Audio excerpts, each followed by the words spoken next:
y finalmente la ronda de preguntas que ustedes quieran hacer. Ya, entonces como un poco...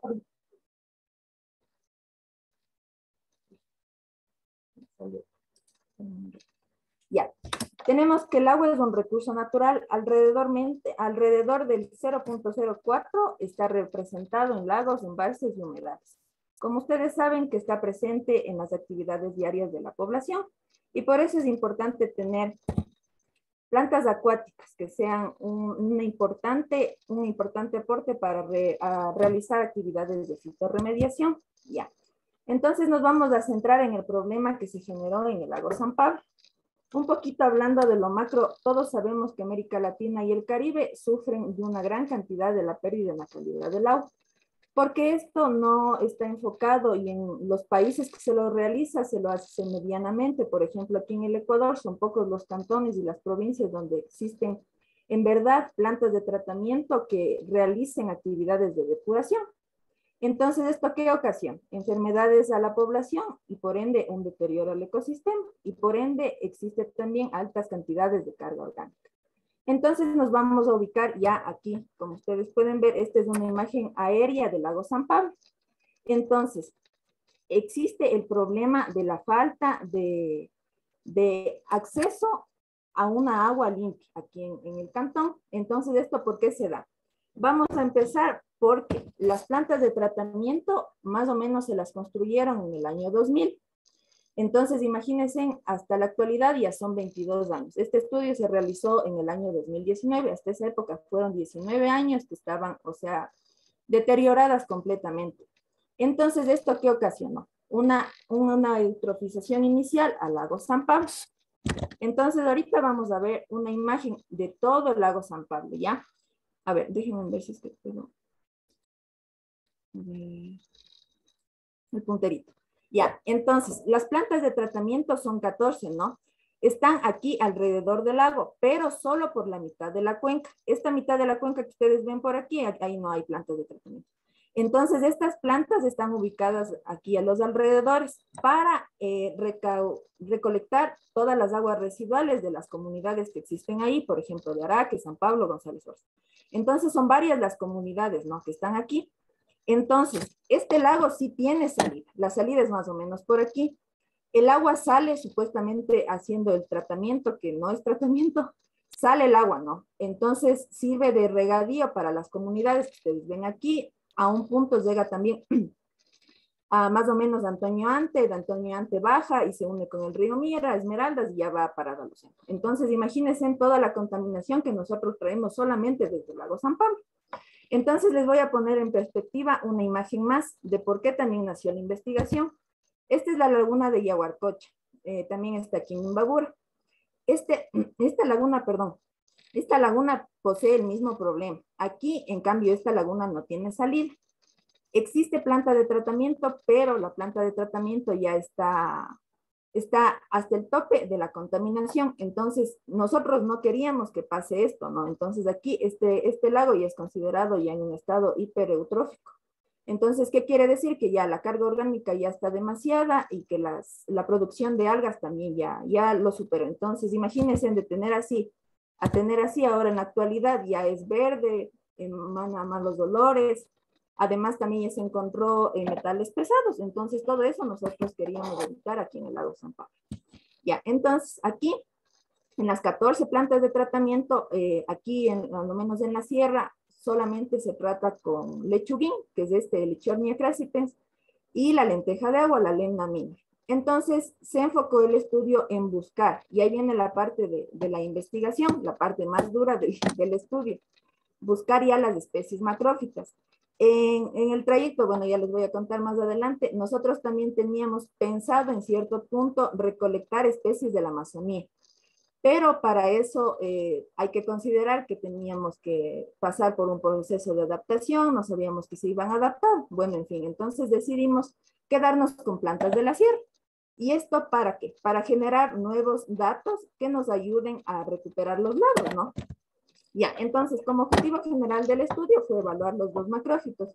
Los dos macrófitos que nosotros descubrimos que tenían la capacidad de fitorremediar se denominan tifalatifol y pistiestratiotes en la eficiencia en el tratamiento de aguas residuales de la comunidad de González Suárez, de la parroquia de González Suárez. Ya, como objetivos específicos nos planteamos tres, que fueron la caracterización de las dos especies vegetales, analizar la relación que tienen estos con los parámetros físico-químicos, para finalmente diseñar las estrategias de manejo que lo íbamos a plasmar en un manual para que la gente en general pueda utilizar estas especies. Ya, entonces ahora sí vamos al punto del asunto. Entonces, el área de estudio aquí ustedes pueden ver, este es el volcán Imbabur. Aquí no se ve, pero está al lado. Aquí son las plantas de tratamiento donde nosotros trabajamos. Estas plantas de tratamiento pertenecen a la parroquia González Suárez, pero la comunidad específicamente es de Hualacat. Entonces, ustedes aquí, les voy a poner dos imágenes.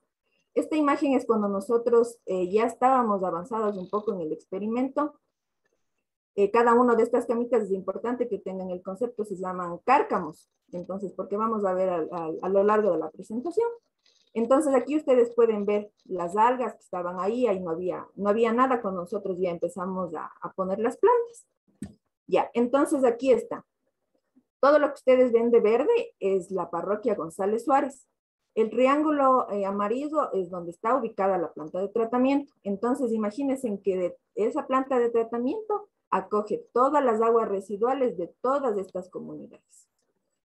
En el año 2000, como les mencioné al inicio, se tenía un porcentaje de la población, pero ya a 22 años, en este caso 19 años, ¿cuánto creció la población? Entonces, esas plantas de tratamiento ya no abastecen. Y de hecho, o sea, siguen sin abastecer.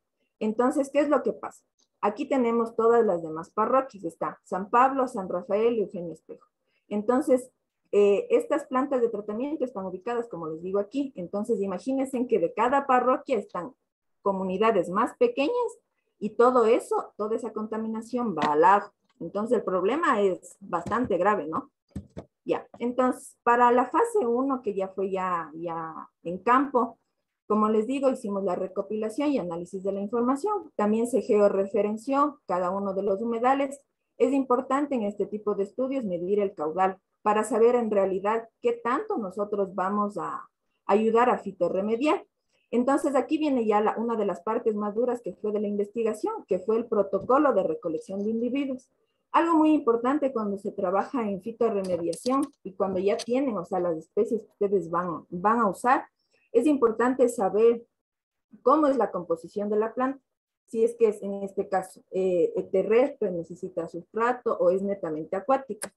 Ya vamos a ver más adelante, estas plantas es una semiacuática y la otra es netamente acuática. Entonces, para la que era semiacuática, nosotros aquí pueden ver, habíamos necesitado maquinaria pesada para poder sacar, porque estas plantas estaban netamente en el lodo. Entonces, tuvimos que sacarlas.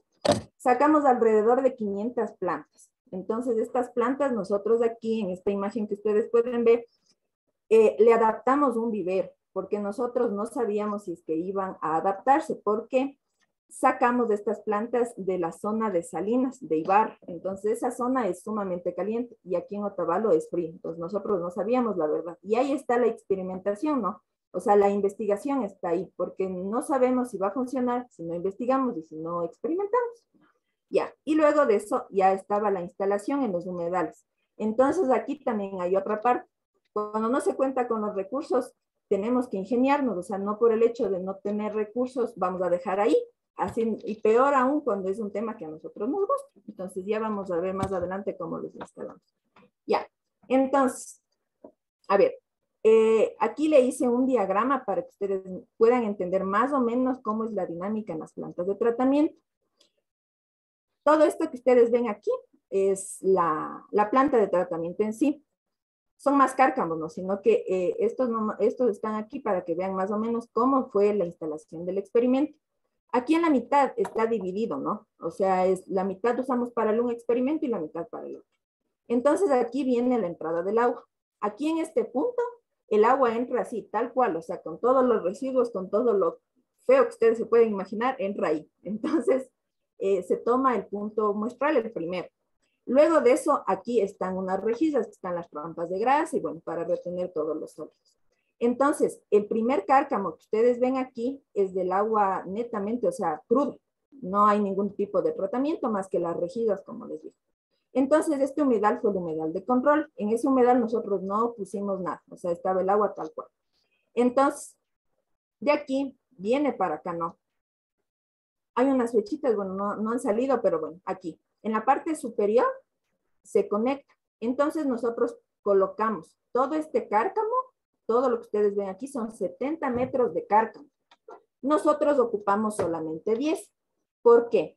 Porque las plantas no sabíamos si se iban a extender mucho, si se iban a morir. Entonces, por sugerencia también de los profesores que nos estaban acompañando, decidimos solamente poner 10 metros. Entonces, cada uno tenía una distancia, más o menos logramos poner hasta la mitad del cárcamo. Entonces, estas plantas las pusimos justamente a la entrada, donde obviamente ingresaba el agua. Pasa el agua, pasa acá, están otros 10 metros de esta planta que es Tifa latifolia, pasa acá, Tifa latifolia, y finalmente sale al lago San Pablo. Después de hacer, este sistema se llama sistema en espiral, de este tipo de planta de tratamiento. Finalmente, nosotros aquí estaba el punto de muestreo 2. Ya, lo mismo se replicó para la especie Pistia stratiotis. Para esta especie, como es netamente acuática, no necesitamos sustrato. Para esta planta sí, para la Tifa latifol. Muchos de ustedes deben conocer la totor, es más o menos parecido. Entonces, para esta pistia, para esta no se necesitó nada. Aquí un dato especial. De la misma manera, nosotros habíamos puesto 10 metros de todos los 70, pero la alta carga orgánica que tienen aquí estas plantas de tratamiento hizo que se den completamente los 70 metros. Entonces, o sea, sí fue la verdad increíble porque nosotros no sabíamos si iba a funcionar, no iba a funcionar, si se iban a morir, pero todo salió muy bien. Entonces, más o menos esto es el diagrama, cómo se trabajó, ¿no? Entonces aquí viene el agua residual, pasa acá, los 10 metros, pasa acá, entonces todo es en espiral hasta que un punto ya sale de la planta de tratamiento. Así, aquí están las flechitas. Pensé que no habían salido. Ya, entonces aquí está. Pasa la flechita, viene para acá, la flechita. Como les digo, este sistema es en espiral hasta que finalmente sale. Y al lago San Pablo. Ya, entonces en la fase 2 ya hicimos la fase de muestreo. Se muestreó más o menos 7 meses, pero en la investigación se reflejaron solo 6, porque un mes lo dejamos para que sea de adaptación, ¿no? Entonces, hasta que se estabilicen los datos y todo. Fue la fase de muestreo, obviamente se hace un etiquetado de muestras, los parámetros in situ que aquí estamos tomando. Eso fue en colaboración con los técnicos de la prefectura de Imbabura, porque justamente en esos años estaba lo del Geoparque Mundial. Entonces, fueron ellos los que nos colaboraron. Y finalmente, los parámetros de éxito. Ya, un poco de los análisis estadísticos utilizamos porque es importante también para saber cuál fue mayor, cuál fue menor, cuáles fueron los aportes. Utilizamos el programa SPSS con las pruebas de Shapiro y Will, la Undeman-Wilner y con un N muestral de menos 30 y p-valor de 0,05. Finalmente, la fase 3, que fue ya el diseño de las estrategias. Ya, entonces, en la parte de resultados y conclusiones, aquí, nosotros en la parte de caracterización de las especies medimos en los meses, como les digo, desde julio hasta diciembre del año 2019. Esta especie, como ustedes ven aquí, esta es la Tifa latifolia, ¿ya? Una característica especial de las plantas fitorremediadoras es que en sus raíces, muchas veces, por ejemplo, esta se entrelaza. Entonces, ¿qué es lo que forman? Forman redes y esas redes con las raíces son las que limpian y depuran el agua. Entonces, el área cubierta, como les mencioné, fueron de 10 metros en el cárcamo. Ustedes pueden ver aquí. Ya, y el desarrollo, nosotros, estas plantas las recolectamos en su estado juvenil. Las medimos, fueron alrededor de 0,55 centímetros, la mayoría, porque es importante también que todas tengan la misma altura, entonces nosotros recolectamos especies que tengan las mismas características. Ya, entonces miren, en el mes de agosto fue ya de 0,60. Para que finalmente en el mes de diciembre, que ya fue el último, la altura fue de 1,90. Entonces la carga orgánica, y esto ayudó a que las plantas crezcan muchísimo. Ya, entonces el número foliar, iniciamos de 4 a 5 hojas y en diciembre ya fue de 10 a 12 hojas. El número de rizomas de la misma manera fue de 2 y mayor a 22 y al final, y el color al inicio, pues hasta que se aclimaten, es importante saber eso, fue de un color marrón verdoso y al final ya estuvieron de un color verde oscuro. Ya, aquí, esta es la planta, la Pistia stratiotes que les mencioné. Pueden ver en la primera imagen, aquí nosotros cubrimos el área de 10 metros, ¿ya? Entonces fueron creciendo, miren acá, ya se ve un crecimiento ya mucho más, para que finalmente, en esta imagen ustedes pueden ver, se cubrieron totalmente los 70 metros del cárcamo. 63.3 alrededor, pero son 70 metros de todo esto. Entonces, aquí está el área cubierta de 10 y finalmente se cubrió 63.3. De las dos plantas, esta es la planta que más se desarrolló. Miren aquí, al inicio tuvimos de 0.05 y al final ya fue de 0.23. El número foliar lo mismo, de 4 a 5 se terminó con 7 a 8 y el número de estolones fueron de 2 y finalmente se terminó con 4. Ya, entonces, aquí tenemos ya los parámetros físico-químicos, que eran los que ya nos iban a decir qué tanto nuestras plantas estaban removiendo. Entonces, in situ, tomamos pH y temperatura, conductividad, sales disueltas, sólidos disueltos totales, oxígeno disuelto y porcentaje de oxígeno y turbiedad. Y éxito fue el de QO, nitritos, nitratos y fosfatos. Ya. Entonces, como variación de pH, tenemos que es variable, ¿no? Pero al inicio de la investigación, en julio, más o menos teníamos unos valores entre 7. Finalmente, en enero ya fueron de 6 para tifo y para pistia. De la misma manera, la temperatura. Aquí tomamos muy en cuenta los meses que eran cálidos y los meses que eran fríos. Entonces, eso sí, un poco afectó a las plantas. En los meses que más llovía, sí, la temperatura obviamente bajó. Y en los meses más cálidos, que ya fueron casi al final, justamente en ese año, entonces la temperatura se mantuvo estable. La conductividad en el mes de septiembre tenemos que fue de 486 para tifo y de Pistia stratiotes fue de 321. Ya, los sólidos disueltos totales, tenemos que para tifa latifolia existió ya una disminución a partir del mes de diciembre y para Pistia stratiotes ya fue a partir del mes de octubre. Ya, entonces aquí, este dato es, desde aquí ya empiezan los parámetros que ya son un poco más importantes y que nos dicen qué tanto estaban aportando nuestras plantas a las plantas de tratamiento. Por ejemplo, la variación de oxígeno. Miren aquí, tenemos de entrada 0.8 de oxígeno y de salida 1.7. Para que ya en el último mes, que ya fue en enero del 2020, la entrada fue de 1.29 y la salida, o sea, el oxígeno que nosotros estábamos aportando con nuestras plantas fue de 7.1.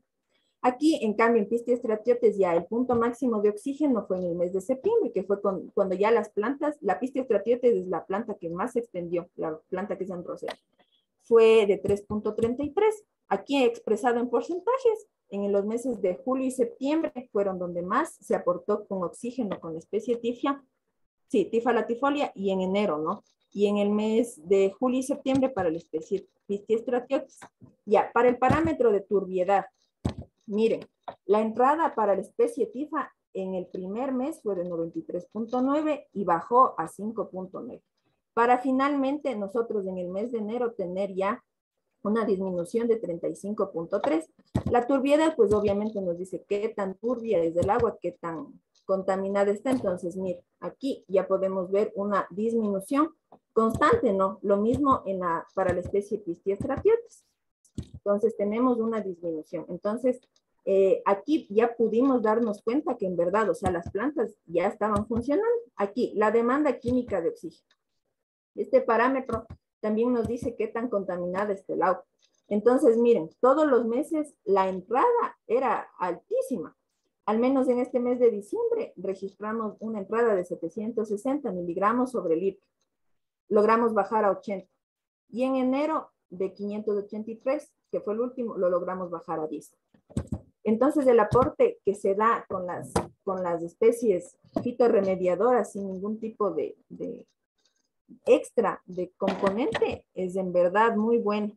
Ya, entonces lo mismo tenemos para Pistia. Ya, aquí los valores de nitritos.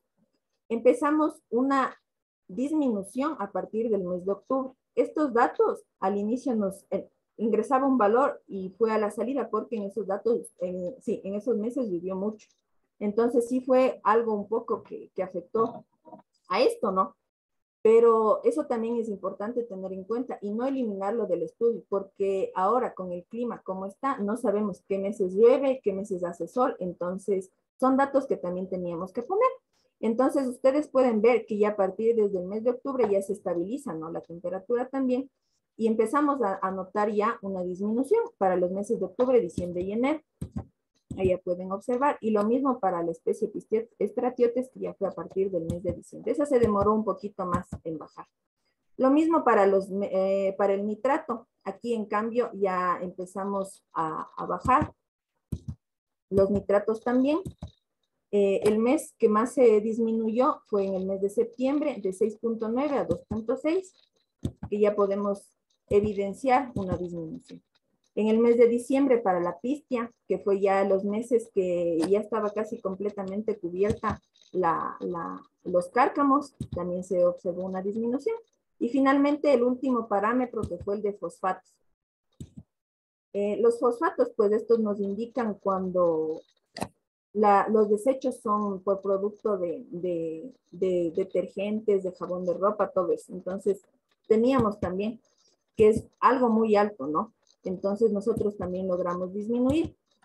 Algo muy importante antes de pasar a la parte estadística, que es bueno que tengan en claro. En esta parte de González Suárez, nosotros ingresamos porque supuestamente eran solamente aguas residuales domésticas. Ya. Entonces fuimos con esa idea, fuimos con esa perspectiva de decir, a ver, vamos a encontrar esto, nosotros queremos disminuir esto, los desechos que hay ya.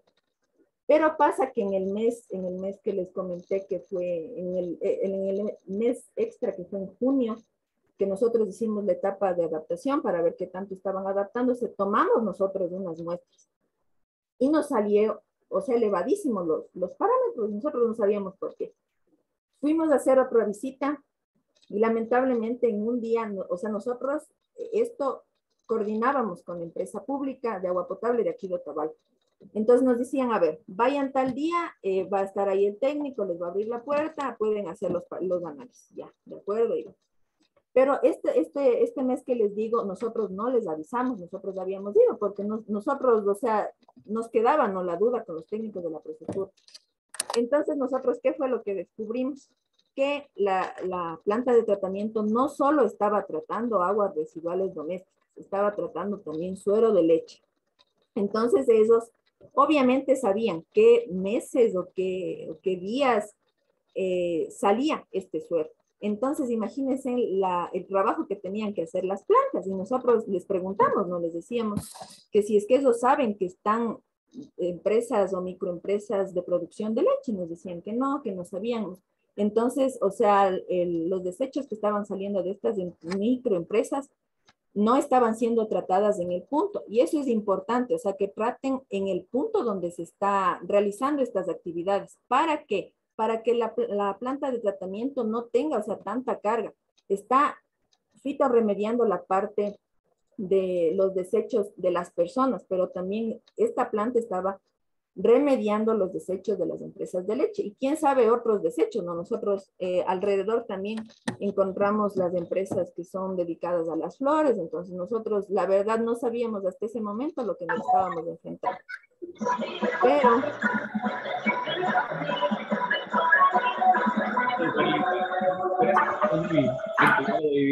Ahí está. Ya.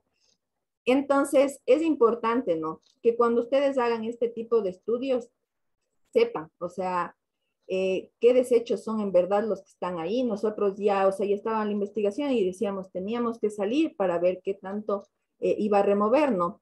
Pero también llamar un poco a la conciencia, a las personas, sobre todo a las empresas que se dedican a esto. Sé que en la Amazonía no ven mucho de esto, pero sé que hay otros desechos. Entonces, cuando ustedes empiecen a hacer este tipo de estudios, es importante que tengan en cuenta esto también, ¿ya?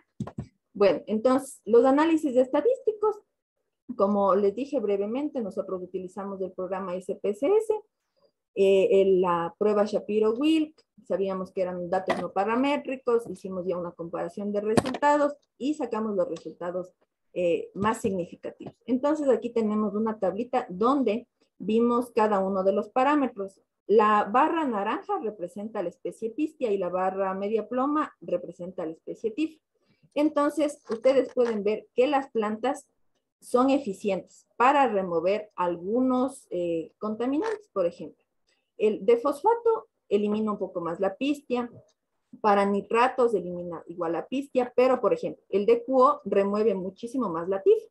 Entonces, ¿qué es lo que nosotros concluimos? Bueno, eso ya veremos al final, que las plantas individualmente corrigen estos contaminantes, pero nosotros íbamos a implementar tres cárcamos que íbamos a unirles, pero lamentablemente por cuestiones ya de logística nosotros no pudimos hacer, pero dejamos para que en otras circunstancias se haga, entonces para que sea un humedal mixto. Ya, entonces aquí ustedes pueden ver el DQO y la turbiedad, sobre todo el DQO. El DQO es primordial en este tipo de casos. Ya, entonces, perdón, entonces aquí nosotros hicimos el aporte que ya tuvimos del nitrógeno y fósforo removido por las plantas de tratamiento. Esto se hizo ¿por qué? Porque nosotros necesitábamos sacar un valor en quintales, porque la comunidad, o sea, nosotros como técnicos entendemos, ¿no?, los miligramos sobre litro y todo eso. Pero para que ustedes lleguen a la comunidad es algo muy importante que lleguen con valores de quintales. A ver, tal especie en quintales, porque esos, al menos aquí, trabajan en agricultura, en la ganadería, entonces esos entienden la parte de quintales. Entonces nosotros hicimos varias transformaciones, por ejemplo aquí, del nitrato, sacamos el peso molecular, que era 14. Esto lo multiplicamos por el oxígeno, hicimos una suma, lo dividimos y teníamos una constante, que fue del nitrógeno. Entonces, ya, aquí tenemos el mismo proceso, fue para el nitrito, nitrato y fosfato. Como pueden ver, cada una son las constantes, para al final ya tener el valor en quintales. Entonces, se hace una sencilla división, que es el valor de la entrada que nosotros tenemos dividido para la constante, y esto nosotros lo multiplicamos por el caudal. Como les dije al inicio, es importante tener el valor del caudal para saber a cuántos litros ustedes se están enfrentando y cuántos litros ustedes van a fitorremediar. Entonces, a la final está aquí. Miren, entonces estos valores ya son ya transformados, ¿no? Entonces, por ejemplo, aquí tenemos de nitratos los valores de entrada-salida, ¿no? Entonces aquí tenemos los meses que más se removieron, que fueron a partir de octubre. O sea, ahí fue cuando ya la biomasa de las plantas empezó a crecer. Miren aquí, ya el valor de nitratos. En el mes de diciembre tenemos un ingreso transformado de 0,73 y miren, nosotros ya sacamos 0, que era lo que nosotros queríamos en todo, ¿no? Pero bueno, algo se redujo. Ya, lo mismo hicimos para la parte de la pistia. Aquí ya tenemos igual. Kilogramos sobre mes era la transformación. Entonces, miren, tenemos aquí de nitritos en el mes de julio de 0,5 y 0,2 y como les digo, desde el mes de septiembre ya encontramos una roja. Lo mismo para nitratos y para fosfatos, ¿no? Ya. Finalmente hicimos el diseño ya de las estrategias. Entonces en este manual está colocado qué es lo que se tiene que hacer con estas plantas, sustratos, si son acuáticas como les mencioné al inicio, y para qué sirve cada una de esas y alternativas de manejo. Entonces aquí, en la parte de las alternativas de manejo, eso nosotros no trabajamos, pero lo hubiéramos querido hacer. Cuando ya se cosecharon las plantas, o sea, queda un desecho, ¿no? Por ejemplo, en el lechuguín, que es con lo que trabajan actualmente, o sea, lo cosechan, deja que esté ahí y ya, lo sirven, a veces creo que da bueno. Entonces nosotros, para nuestras plantas, decidimos que las alternativas de manejo sean para producción de biogás, elaboración de compost. De hecho, hay algunos estudios que utilizan como celulosa para producción de papel, producción de combustible y para material de artesanías. ¿Por qué? Porque esta especie, la tifa, como les digo, es parecida a la totor. Entonces aquí en Otavalo, al menos en la parte del lago, se utiliza para hacer caballitos de totora, artesanías en totora en general.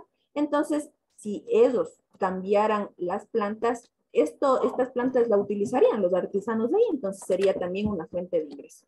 Entonces aquí podemos observar, miren, ahí tenemos las artesanías, el papel de celulosa. Ya, entonces finalmente las conclusiones que nosotros sacamos de esta investigación fue que la especie Latifa latifolia y la Pistia stratiotes tuvieron un crecimiento foliar adecuado. Como les digo, la especie Tifa creció hasta 1.90 centímetros y la especie Pistia alrededor de 0.22. Ya, en el humedal que fue utilizado para la especie Tifa latifolia, nosotros tuvimos que se removió para los 5 meses de estudio la turbiedad en un 87%, el DQO en un 92% y los nitratos en un 58%. Además existió el considerable aporte que nosotros tuvimos de oxígeno del 18% y los valores de pH se mantuvieron de 6 a 7, que son adecuados, y una conductividad medianamente alta y los sólidos disueltos totales. Ya, para el humedal de la Pistia stratiotes, este removió mejor la turbiedad, que fue de 74%, el DQO un 88%, los nitratos de 64%, y también existió un considerable aumento del oxígeno, que fue de 36%. Ya, entonces, las diferencias que se encontraron entre cada uno de los estudios fue que para TIFA y para Pistia, la TIFA aporta mayor cantidad de oxígeno porque remueve un 92% del DQO, y la especie Pistia stratiotes para mover compuestos nitrogenados es muchísimo más buena, ¿no? Y eficiente porque se logra un 64% de remoción.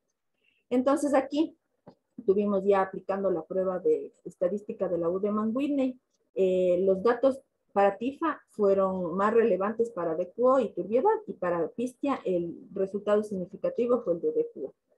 Y también, bueno, aquí ya aceptamos las hipótesis que nosotros planteamos en el estudio. Ya, entonces, lo más importante que nosotros tuvimos al final fue la reducción de nitrógeno y fósforo. En porcentajes, algunos muy pequeños, otros muy altos, pero lo importante es que resultó. Entonces, para futuros estudios, ¿no? Entonces, la TIFA latifolia se removió alrededor del 44% en nitratos y el 2% de fósforo, y Pistia stratiotes removió el 62% de oxígeno y el 32% de fósforo. Entonces, como les comenté, el manual de estrategias que nosotros sacamos como resultado al final fue para que las personas, bueno, en este caso la empresa y la comunidad en general use estas plantas de tratamiento. Entonces ahora, antes de terminar, les voy a indicar unas fotografías de lo que nosotros hicimos. Espero que se vean bien. A ver. Aquí ya les comparto.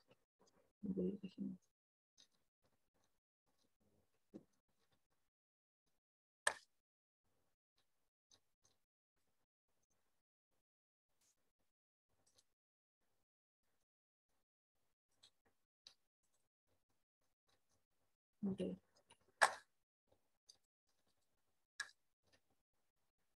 Las plantas, nosotros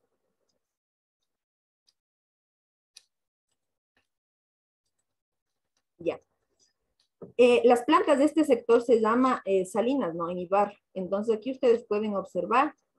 Aquí voy a... Bien. Entonces las plantas nosotros las recogimos de aquí. Estas son semiacuáticas, ¿ya? Porque estas están en el lodo. O sea, están parte en el lodo, parte en el agua. Entonces nosotros las recolectamos de aquí. Aquí ustedes pueden ver cómo estaban las plantas. Entonces, en verdad, sí fue un trabajo medio... A ver, espérenme un ratito para compartirles otro. Ya, para que más o menos me entiendan. Voy a poner las más importantes. Ya. Entonces aquí es cuando viene, como les digo, la parte que ustedes pueden ingeniarse cuando no tienen los recursos necesarios. Por ejemplo, aquí. Nosotros queríamos poner, para este tipo de estudios, queríamos poner una especie de planchas. Cada una de esas planchas con unos huequitos para poder poner el sustrato para la especie de la TIF. Como no tuvimos el financiamiento, se nos ocurrió poner en tarrinas, que eso obviamente después limpiamos, ¿no? Entonces, aquí colocamos el sustrato, como pueden ver. Aquí está el sustrato de la planta. Esta planta sí necesitaba sustrato, porque en las plantas de tratamiento no existía una parte sólida donde se puedan enraizar, entonces nosotros colocamos. Después, al final, ya se enraizaron entre ellos, entonces ya fue muchísimo más fácil. Entonces, aquí, como pueden ver, las plantas fueron juveniles, fueron alrededor de 0.55 centímetros de crecimiento que tuvieron, para que al final ya crezcan sumamente grandes, ¿ya? Entonces, les voy a indicar cómo fue ya el proceso de la instalación, que fueron así. Ya. A ver. Aquí. Fueron ocupados, como les dije, los 10 metros del cárcamo. Y las plantas, bueno, ustedes les ven que están naciendo, algunas están con colores que no son los adecuados, ¿no? Entonces, ese es el proceso que estas plantas tuvieron para poder adaptarse. Entonces, miren, están colocadas así, estratégicamente a la entrada del agua cruda. Entonces, ya pasaba por todo el tratamiento para que con el sistema espiral, el agua que ya está depurada, ya vaya y ya salga. Entonces, ustedes pueden ver aquí, entonces nosotros colocamos amarradas. Todo esto al final ya se hizo la limpieza, porque obviamente por tener las tarrinas también estábamos preocupados, ¿no? Pero al final todo salió muy bien. Entonces, les voy a indicar esta foto de cómo fue al final que ya ocupó todo. Esta es una foto porque grabamos un video también promocional. Entonces, miren, de cómo estaban a cómo llegaron a crecer. Si ven, miren, fue de 1.70 el tamaño. Entonces, ahí está, como les digo, les vuelvo y les recalco, ahí está la investigación. O sea, al que le gusta esto, sí es un poco duro, porque tenemos que estar enfrentados a varios dolores, muchas veces a enfermedades también. Entonces, sí es un poco riesgoso estar en esto de las plantas de tratamiento, pero el aporte que nosotros estamos dando a los recursos hídricos es en verdad maravilloso y genial. Entonces, miren, ya, y finalmente les voy a indicar una foto para que vean cómo fue ya el proceso de la... A ver, miren, aquí está, en cambio, para que vean cómo es el proceso aquí, sin hablar, ¿no? Porque ya, esto es de lechuguín, ¿no? Entonces, o sea, el municipio y bueno, los encargados no están como que constantemente viendo estas plantas. Entonces, dejan que se pudran, en cambio nosotros no, estábamos constantemente viendo que esté todo que estén las plantas sanas, que todo esté muy bien, ¿no? Para que el estudio salga bien. Entonces, aquí, les voy a indicar, a ver, otra. Aquí,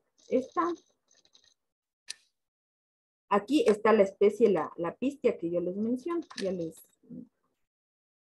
para que le vean más o menos y cómo fue al final. Entonces, esta planta, si ven, nosotros habíamos cubierto solamente los 10 metros, ya les voy a poner. Entonces, no era nada a lo que al final se cubrió, ¿no? Entonces, eso, y finalmente, esta ya fue la fotografía que nosotros tuvimos al final, que fue de todo. Miren, entonces aquí está el imbabura, nuestras plantas, acá a lo lejos se ve la planta, la tifa. Estas plantas son nosotros las pistias. Acá está el lechuguín del municipio. Entonces, eso. Súper interesante, Carlita. Súper Muchísimas interesante. gracias, chicos, chicas. Espero que les haya gustado, no se hayan aburrido. No, los chicos, al menos en esta materia, como te contaba Carlita, están en biotecnología ambiental. Entonces, una de estas técnicas es justamente la fitorremediación. Y bueno, Jefferson tiene una pregunta, ¿no? Luito es bien una... Dice, ¿qué contaminantes extras suponen los residuos de las empresas de leche? No contaminantes extras.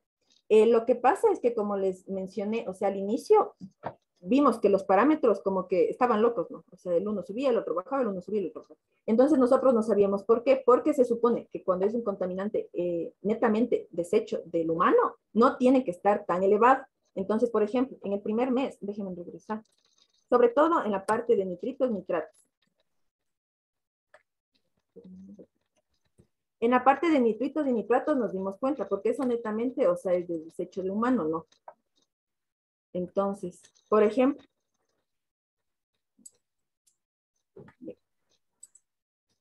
a ver, les comparto. Entonces, aquí, tenemos que al ingreso, nosotros, como les digo, hicimos un mes antes, o sea, en junio. Esto del 0.4 estaba, creo, más o menos en 1. Entonces, nosotros tuvimos que repetir, como les dije, nitrito y nitrato. Entonces, aquí, por ejemplo, de julio, para nitrato estaba igual elevado. Entonces, nosotros no sabíamos por qué. Entonces, había sido por esto, por el suero de leche. Entonces, ellos habían enviado, no sé, justamente en el mes que nosotros fuimos a muestrar, o sea, el muestreo de control, no, el primer muestreo para ver cómo íbamos a trabajar. Entonces ahí pues nosotros preguntamos que qué había pasado, entonces ahí nos dijeron no, que no, nosotros descubrimos que estaba el suero y se podía ver visualmente que ahí estaba, ¿no? El suero, entonces nosotros habíamos dicho, pero ¿por qué? O sea, se supone que ya debe estar, como les dije, un poco manejado, o sea, tampoco 100%, ¿no? Pero no enviar todo. Entonces, y es más, encontramos en la parte que les digo, en la parte cruda, antes de que pase a la parte de las rejillas y trampas de grasa, encontramos nosotros los coagulitos de la leche y todo. Entonces, eso es lo que había pasado. Pero así netamente como pregunta Jefferson, no es un contaminante extra, sino que hace que tus parámetros se eleven mucho más. Entonces ahí ya existe una alteración. Entonces ahí espero que ya me hayas entendido un poquito más. Ya, otra pregunta, a ver, dice Alejandro, a ver, ¿cuáles fueron los dos criterios para seleccionar? Ya, a ver, para la especie la tifa, la que es más parecida a la totora, nosotros la seleccionamos, de hecho, como les dije al inicio, íbamos a nosotros usar plantas de la Amazonía, pero se nos decía sumamente complicado. No me acuerdo la especie cómo era, pero hay muy buenas plantas fitorremediadoras en la Amazonía. Usamos la tifa, ¿por qué? Porque justamente a la par estábamos nosotros haciendo un estudio en la laguna de Yaguarcocha, en la fotografía que yo les indiqué. Sí creo que se ve, ¿no es cierto? Cris, ¿se ve todavía? Sí, estamos en las diapositivas.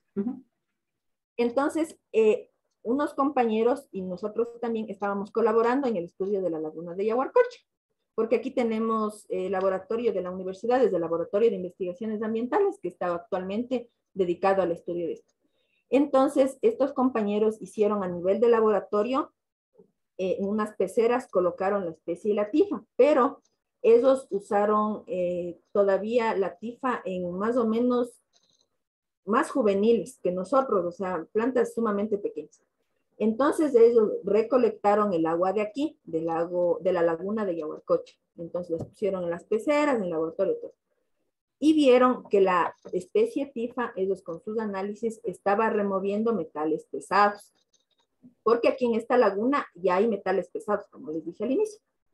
Entonces nosotros, en la búsqueda de las especies macrófitas que estábamos haciendo, dijimos, a ver, pongámonos a ver las características de la tifa. Entonces, ¿qué es esto? Que es una planta semiacuática, que necesita sustrato, lo podemos utilizar, que se enraiza entre ellas y esta parte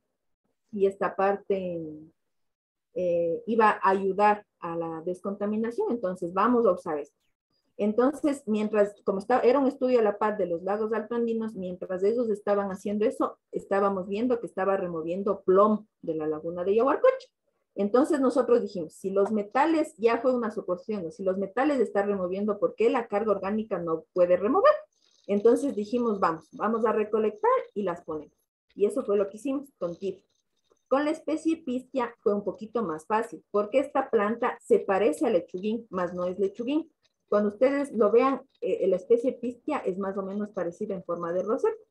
El lechuguín tiene las hojas un poco más ovaladas. Entonces, la planta era literalmente acuática, entonces esas las pueden encontrar. Bueno, aquí en la sierra se le encuentra en los lagos, en los riachuelos, entonces está ahí.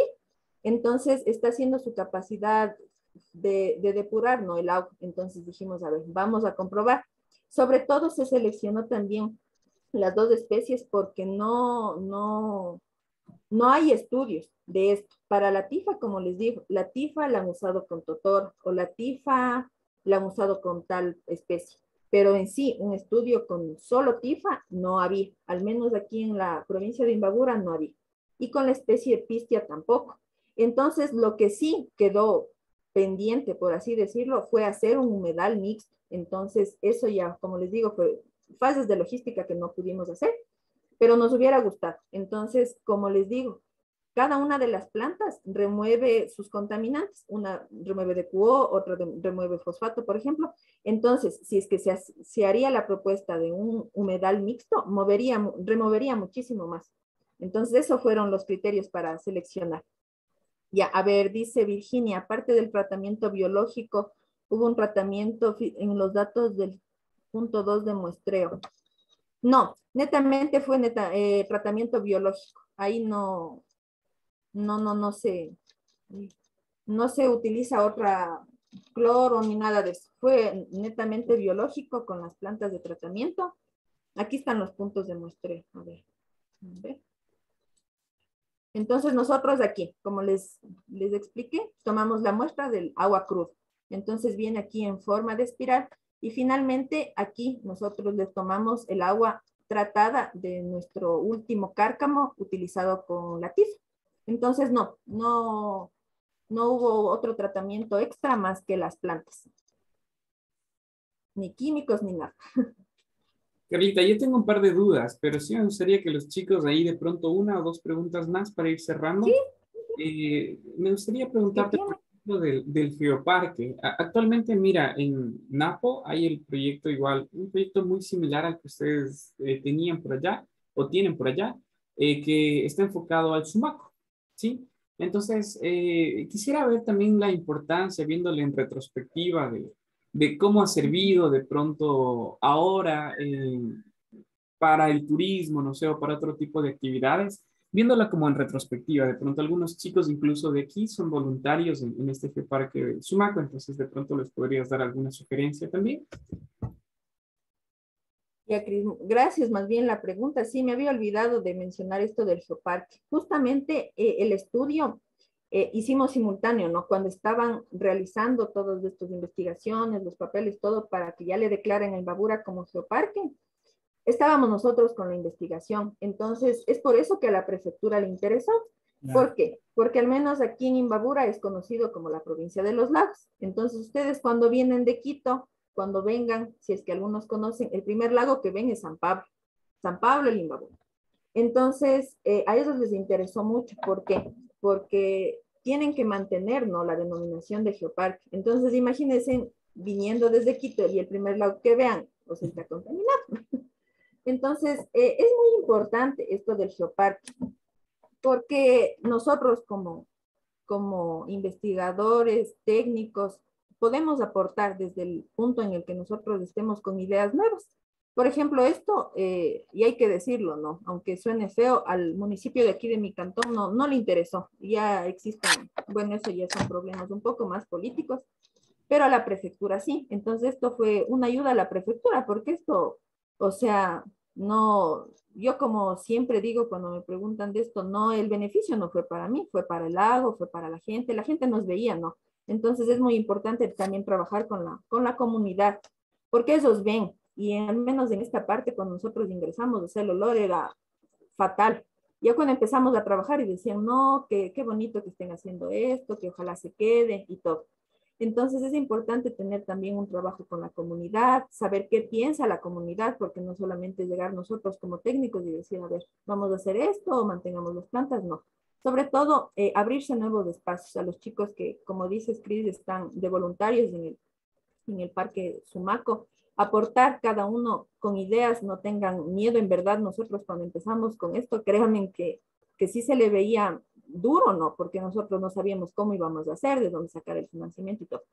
Pero la cuestión es tener un poquito de voluntad. Entonces, yo a los chicos, el mensaje que les quiero dar es que si tienen nuevas ideas, al menos en esta parte de la fitorremediación, lo hagan, se abran nuevos espacios, sobre todo a los voluntarios también, para que con esto aporten. Entonces, esto sí ha servido la parte del geoparque, bueno, lastimosamente por esto de la pandemia, pero ha servido bastante, o sea, la gente sí viene más, visita, al menos aquí en el lado de San Pablo, el turismo sí es bastante, los fines de semana, entonces todo, ¿no? Algunas gentes no, perdón, no saben que en algunas partes del lago sí está contaminado, pero es cuestión, o sea, también de un poquito cambiar la mente a los políticos que estén de turno, que eso y es complicado, ¿no?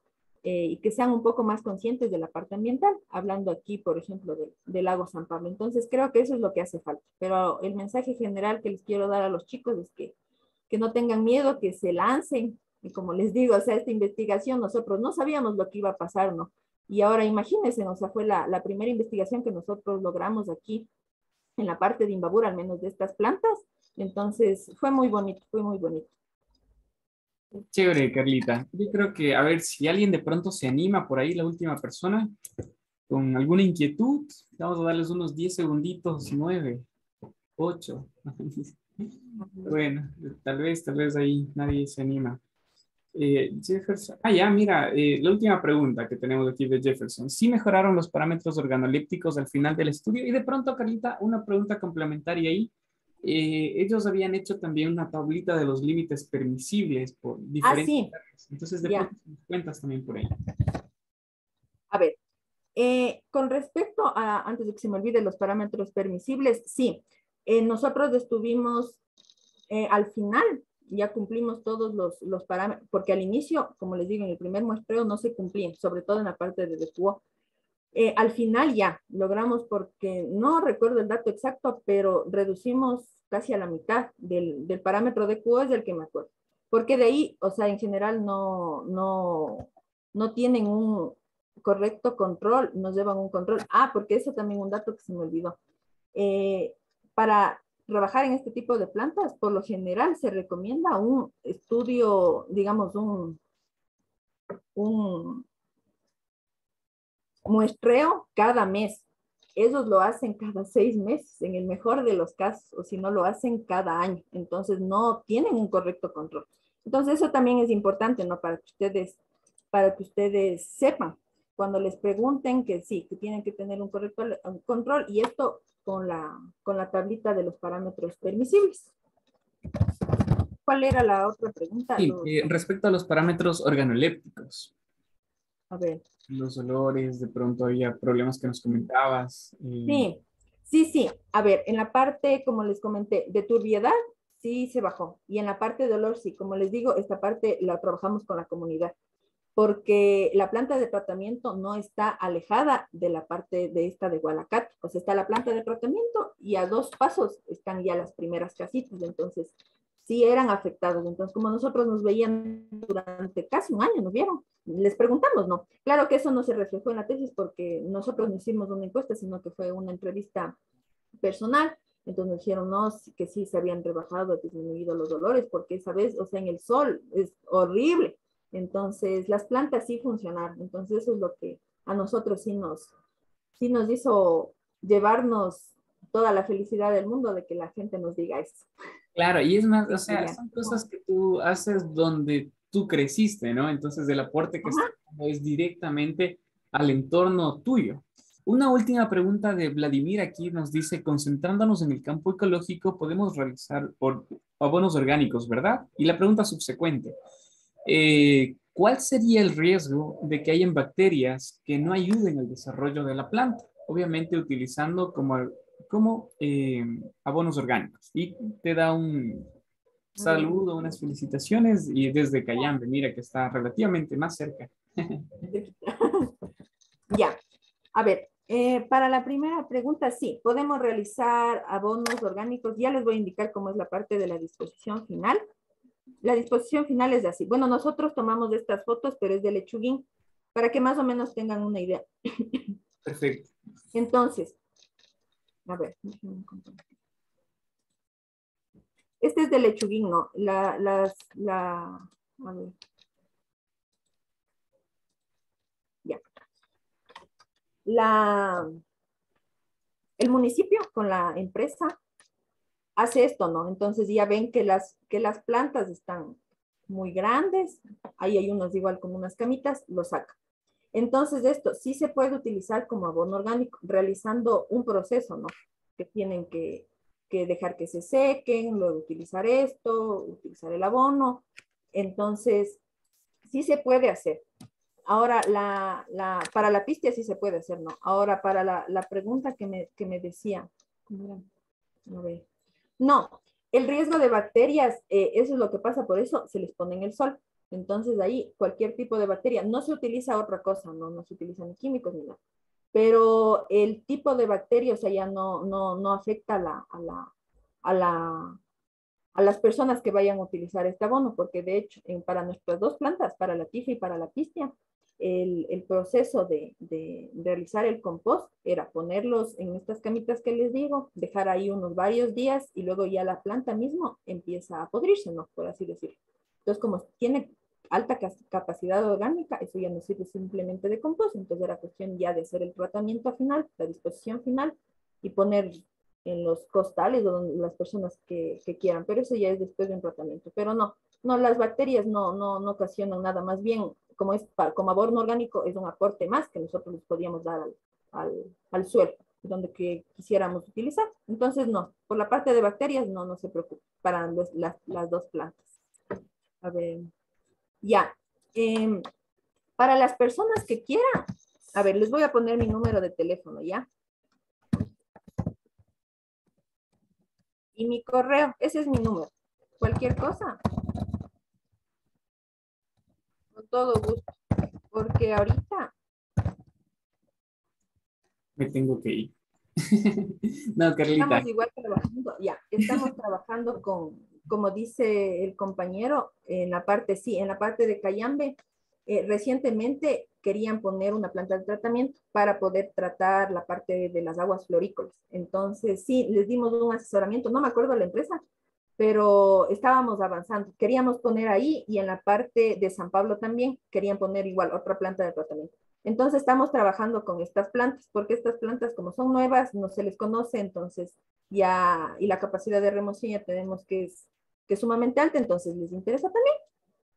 Chévere, Carlita. Esta es la última pregunta con la que quisiera cerrar y agradecerte sinceramente por tu tiempo. Ha sido muy enriquecedora esta experiencia en realidad, Carlita. Mira, ellos están en el último semestre y a veces salir de la universidad y encontrarse con una realidad un poco dura ahorita, ¿no? Entonces, sí quisiera saber también alguna, no sé, ¿cómo fue tu proceso de inmiscuirte en actividades ya de tu área? Porque hay mucha gente que se dedica a otras cosas en algunos casos, y al menos tú te mantienes en tu área, tienes actividades, entiendo, de consultoría, con grupos, y tratas de realizar actividades no solamente de un trabajo convencional, sino trabajos paralelos, afines. Entonces, por ahí, Carlita, cerramos y mil gracias por tu presentación. Muchísimas bien, gracias tus palabras. No, pues chicos, sí, la realidad, como dice Cris, es bastante dura en la actualidad, porque nosotros no podemos encontrar trabajo con facilidad, ¿no? Entonces, imagínense, yo me gradué recién en el 2020, en plena pandemia, entonces fue duro al inicio, entonces dije, no, o sea, yo el conocimiento que adquirí en la universidad, que sirva para algo, entonces enseguida, o sea, me gradué y pues me puse mi consultoría.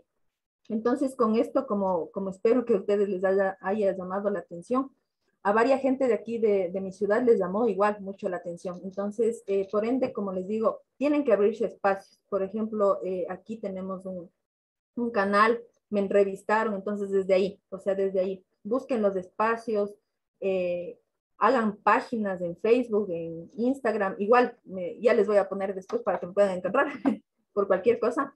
Entonces ahora tienen que aprovechar lo de las redes sociales. Entonces yo ahí me di a conocer. Entonces ya varias gente me contactaba para asesoramiento académico, ambiental en esta parte, para los chicos igual de mi universidad. Y después ya gente más grande, ¿no? Como empresas más grandes, como les digo, la planta de tratamiento de las florícolas. Entonces se les da un asesoramiento especial. Entonces yo lo que les puedo decir, chicos, es que estudien, se preparen, saquen diplomados. Nosotros como CRIS estamos igual en la maestría. Entonces ahí también hay hay espacios, no se conoce a gente, entonces, y no tengan miedo de emprender, chicos, porque ahora sí es complicado encontrar un lugar, por ejemplo, en un GAD, en provincial, cantonal, es bastante complicado, al menos ahora que ya piden, como siempre, la experiencia, entonces, estos pequeños trabajos que no son, son pequeños al inicio, ustedes ven que duro, pero después se dan ustedes a conocer, entonces dicen, no, esto ya te sirve como experiencia, a ver, vamos poniendo en la hoja de vida. Entonces, ya, chévere, vamos aumentando, aumentando. Entonces, lo importante, como dice Cris, no es quedarse en un solo lugar. Entonces, hacer varias actividades en tu campo, en tu área. Porque como dice Cris, hay varias personas, y yo tengo igual compañeros que se graduaron de ingenieros y ahora están en otras actividades. Entonces, pienso que el tiempo que ustedes le están dedicando y el esfuerzo que ustedes le están dedicando a sacar una ingeniería, entonces, el dinero que ustedes invierten no es para dejarlo ahí, el conocimiento mucho más. Entonces, desde cada una de sus trincheras aporten con algo, innoven, investiguen, como les digo, yo empecé así, o sea, no pensé que la investigación en verdad iba a ser tan grande.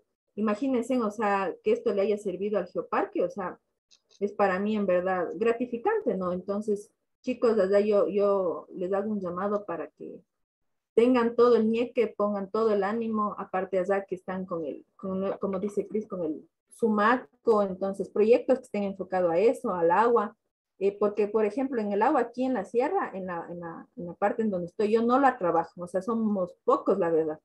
Entonces, que busquen espacios donde otra gente no haya estado. Por ejemplo, yo en el AU. Entonces, eso chicos, yo en verdad les agradezco que me hayan escuchado y bueno, cualquier cosa, cualquier duda, yo ya les voy a poner las redes y también gracias a Cris que me invitó y espero que esto les sirva y les ayude y pues sigan estudiando, sigan preparándose y cualquier cosa, pues mis mejores éxitos y a las órdenes siempre. Chévere, Carlita, muy amable. Bueno, ahí mientras nos comparte las redes, Carlita, sinceramente agradecerles también a los chicos por sus preguntas. Vamos a tener un receso tal vez de unos 3 minutitos, ¿ya? Vayan a tomar agüita, caminar un poco y continuamos en 3 minutitos con la clase, ¿sí? Eso, chicos.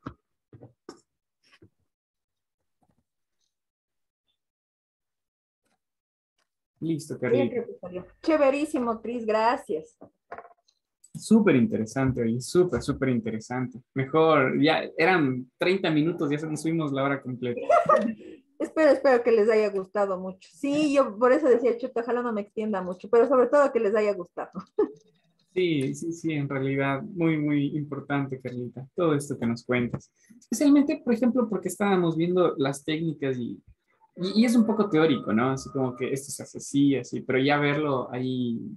Y me llama la atención también cómo le tenías las plantitas al inicio y estaban como ya marchitas. Sí, Y sino que luego, justo ¿qué pasó el ahí? video se hace, ya les he de pasar el link. Sí, creo que tengo. Ahorita de una vez les voy a dejar el Chévere. link del video para que le vean. No le puedo compartir porque chuta, se me cortó.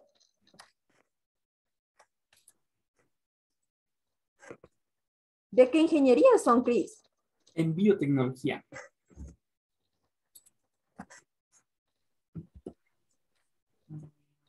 Por acá.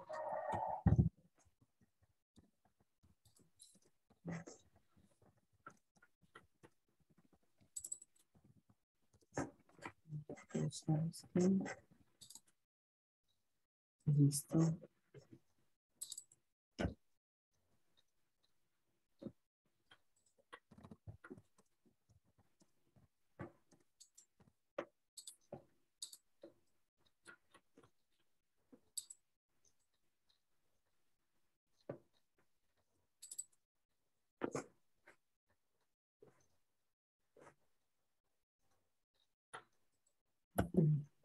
Algo pasó por acá. Avances, introducción, introducción. Buen día, mi nombre es...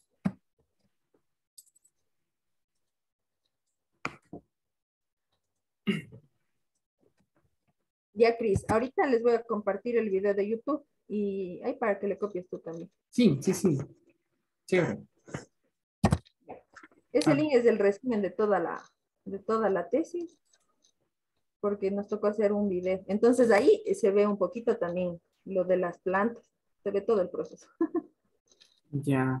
A ver, déjame tenerle ahí para enviarles al grupo de WhatsApp también. Ya, chévere.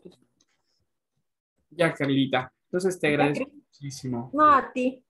Nos vemos ahí más tarde. Ya nos vemos en clase. Chao, chao, Cris, gracias. Cuídate. Chao, Carlita. Muy amable.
Listo, chicos. Vamos a continuar. Quienes de pronto... gracias, Vladi. Ahí, nos vemos en clases. Entonces, gracias por asistir, en realidad, por darse un tiempo. Listo. Vamos a continuar un poquito con una clase pregrabada. Nosotros habíamos visto algo de fitorremediación ya. De una vez quisiera terminar con esta parte explicando las diferentes técnicas. Entonces, hice un video pregrabado. De alguna manera lo podríamos proyectar. Es un poco largo, pero voy a irme directamente a la parte medular y dar un espacio de unos 10 minutitos al final, ¿no? Al final de la charla para responder sus inquietudes. Entonces, ¿me confirman si se ve la pantalla? ¿Se escucha? Ve, punto. De mejor manera de encontrar la diferencia. ¿Se escucha bien? ¿Se ve bien? Sí, profe. Súper. Esta partecita no la vimos todavía, ¿no es cierto? De las técnicas de fitorremediación, ¿verdad? No todavía. Ok, entonces vamos a proyectarles un ratito y los últimos minutitos vamos a responder preguntas, ¿ya? Absorción. A ver, como una breve preámbulo, ¿ya? Nosotros vamos a hablar de las diferentes técnicas acá que existen. Se había tenido como una introducción, ¿no es cierto? Dos objetivos básicamente, remediar o descontaminar y la contención también, ¿sí? Habíamos visto de qué se trata en términos generales. Y aquí, esta parte es la interesante. Al menos en este video que les preparé, se tiene 4 técnicas. Mañana podemos terminar con las 2 últimas técnicas y con eso cerraríamos la parte de fitorremediación, ¿ya? Entonces vamos desde aquí, les voy a ir adelantando partes. Ok, desde acá. No te muevas, quieto. Y nosotros vamos a buscar la fitoextracción. Y le vemos prácticamente que los contaminantes llegan a las hojas, ¿no es cierto? Llegan a las hojas en la fitoextracción. Entonces aquí la definición que hemos revisado es que se acumulan en ciertos órganos de la planta junto con los cultivos. Y al final lo que se hace, o el interés de la fitoextracción, principalmente va a estar en metales pesados y en sustancias orgánicas. Entonces, si tuviéramos que quedarnos como con un concepto súper rápido de esto, de la primera técnica, podemos decir que la fitoextracción se enfoca en metales pesados y sustancias orgánicas, ¿no es cierto? Y además los contaminantes llegan a quedarse en órganos de la planta, como pueden ser las hojas. Esa sería una rápida definición. Ya iremos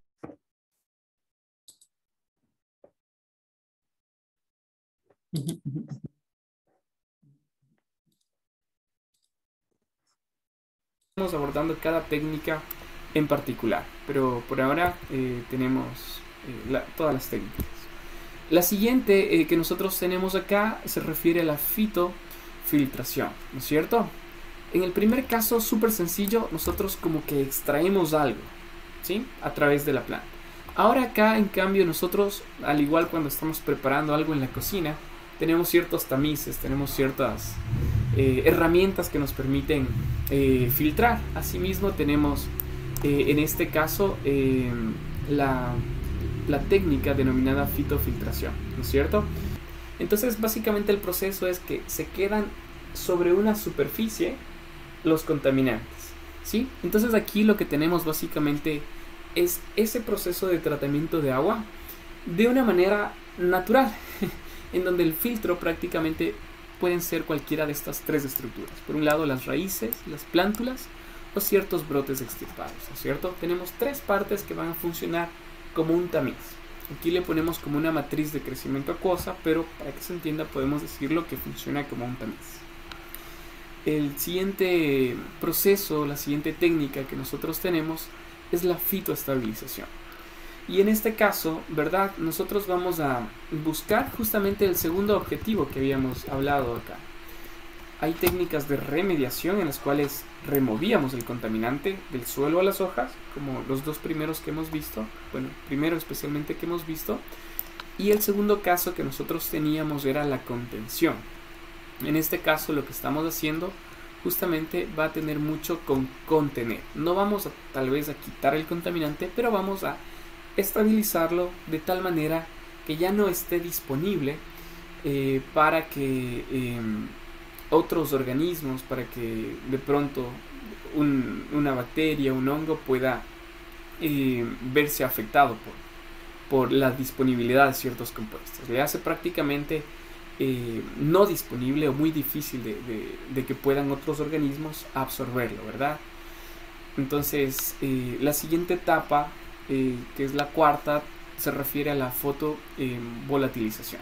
Y esta es súper sencilla porque básicamente lo que nosotros tenemos es que esta degradación de ciertos compuestos, no todos, ya vamos a ver para qué tipos de compuestos, básicamente al estar en las hojas o en ciertos órganos de las plantas, por su peso molecular pueden ser expulsados, ¿no es cierto? Evidentemente los más pesados va a ser difícil que sean volátiles, pero de pronto los compuestos con menor peso molecular van a ser susceptibles de ser expulsados, de ser volatilizados, ¿no? Entonces, este es un proceso también que lo lleva a cabo la planta.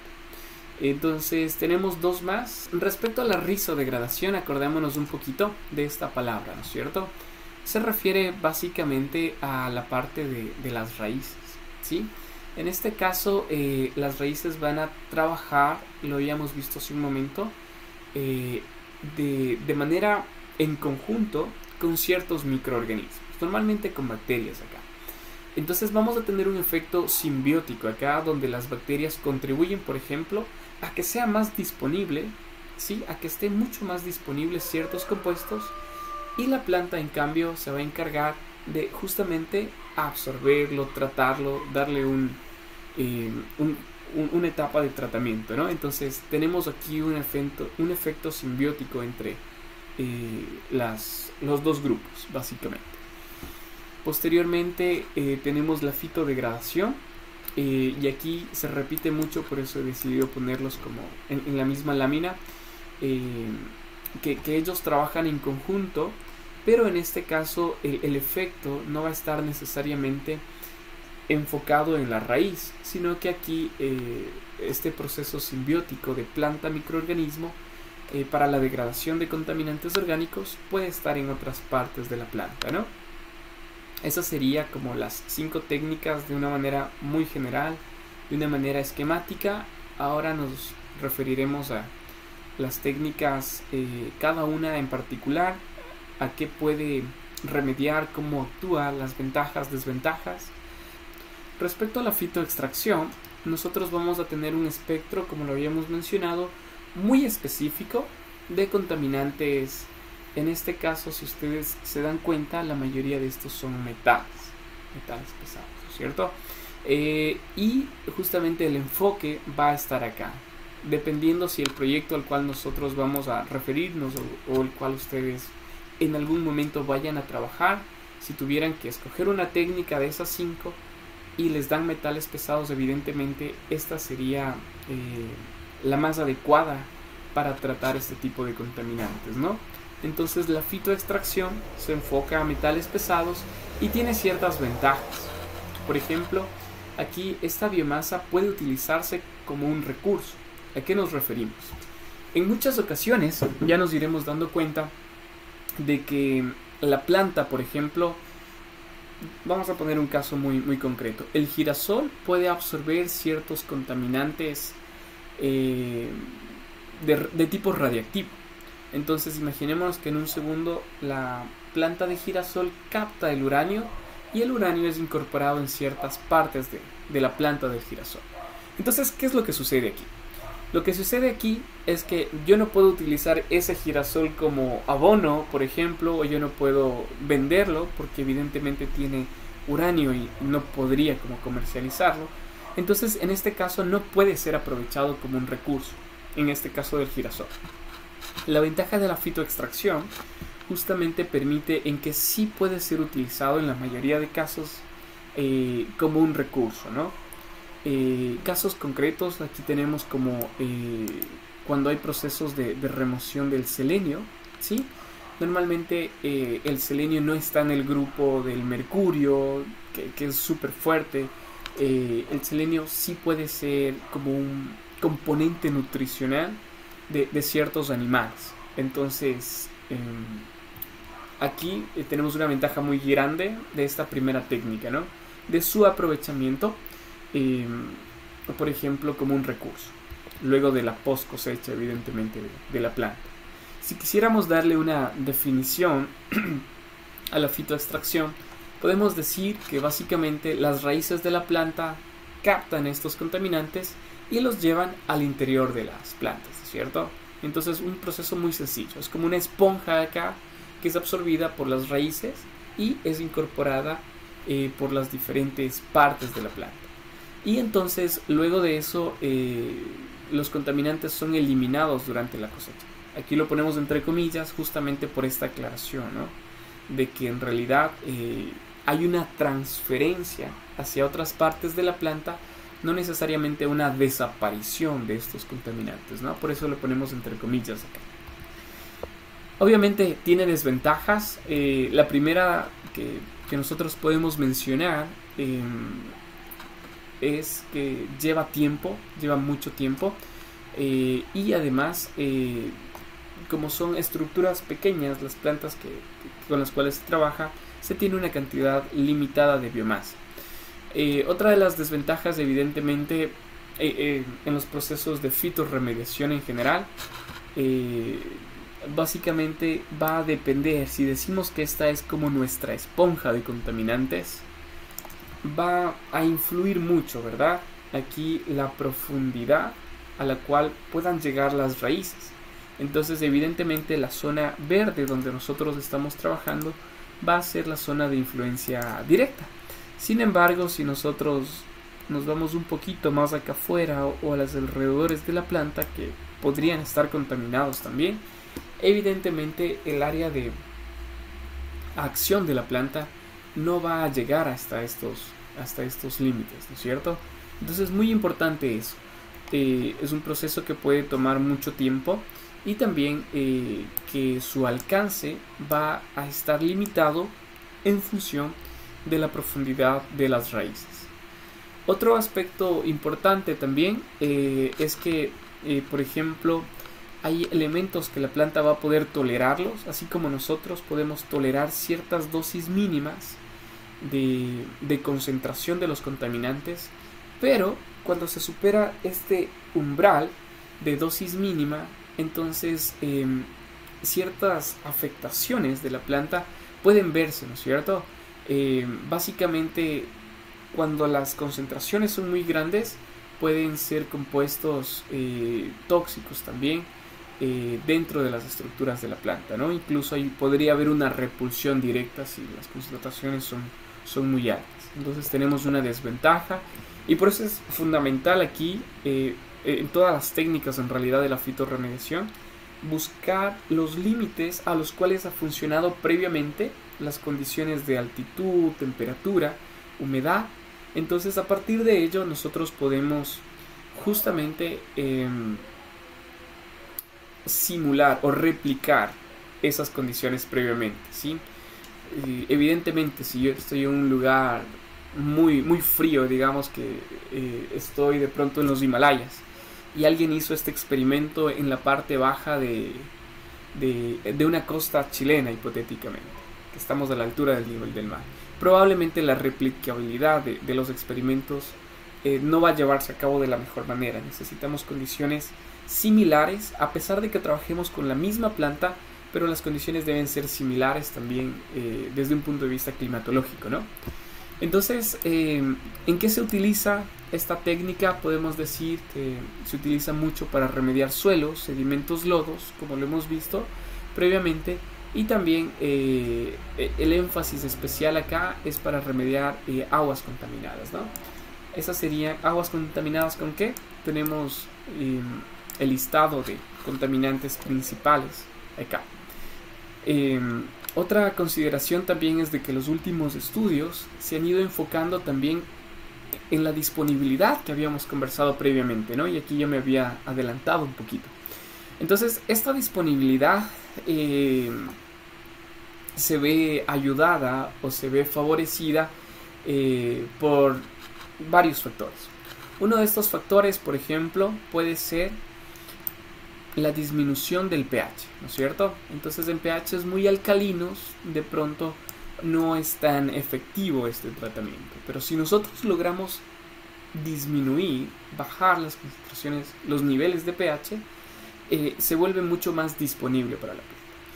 Y aquí, por ejemplo, uno de estos compuestos era justamente la liberación de los sideróforos, que lo habíamos analizado, y también de ciertos ácidos orgánicos. Entonces tenemos estos dos grupos en general. Nos habíamos adelantado acá, pero no habíamos dado el concepto, solamente vimos su mecanismo de acción. Entonces podemos decir que estos sideróforos son proteínas básicamente que ayudan al secuestro del hierro.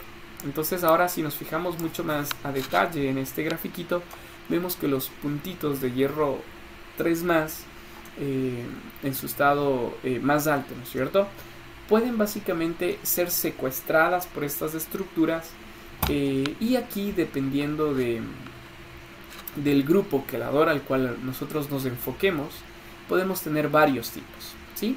Son varios tipos. De pronto Jocelyn Abe domina estos temas de bioquímica, que podríamos profundizar más adelante, ¿no?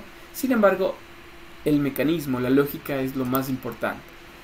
Nosotros podemos favorecer estos procesos de biodisponibilidad a través de la disminución del pH. ¿Cómo logramos esa disminución del pH? Por dos estrategias. La primera es la liberación de ciertos sideróforos, ¿sí?, que son proteínas que capturan el hierro. Quedémonos con eso. Y la segunda estrategia que nosotros tenemos es la segregación, la liberación, la producción, como ustedes quieran llamarlo, de ácidos orgánicos. ¿Cuáles son los ácidos orgánicos? Aquí hemos puesto algunos muy representativos. Dependiendo de las condiciones de ausencia o presencia de oxígeno, podremos seguir alguna ruta específica, ¿no es cierto? De esta primera técnica que hemos propuesto, ponemos aquí un caso de estudio, ¿no? Para ver si funciona, no funciona, qué tanto funciona. Tenemos las 6 especies. Se hicieron estos ensayos para saber cuál de estas resultaba mejor. Y aquí tenemos que, por ejemplo, este grupo, ¿sí? Y tenemos que este grupo de las 6 cumplieron de mejor manera sus capacidades o se pusieron a prueba de una mejor manera respecto a las técnicas de fitoextracción. Entonces, se puede simular, ¿no es cierto? Si nosotros estamos como en un lugar y no sabemos cuál funciona, podemos decir, en base a la literatura, hay estas 10 especies. Entonces, ponemos a prueba como un pre-experimento, vemos cuál está dándonos mejores resultados y vemos, por ejemplo, en nuestras condiciones, que efectivamente esta o incluso por cuestiones, como las habíamos revisado, climatológicas, pueden ser otras, ¿no? Dependiendo de dónde estén. Ok, entonces la técnica que se utilizó acá es la más común, ¿no es cierto? Para la extracción de ADN, 16S, RNA ribosomal, o ARN ribosomal, como quiera decirlo. Se comparó estas secuencias. Ok, vamos a ver, al punto, acá está. Entonces las especies de microorganismos que tenemos acá son todas estas. Diagrama, ¿no es cierto? Que básicamente nos ayuda a indicar la abundancia.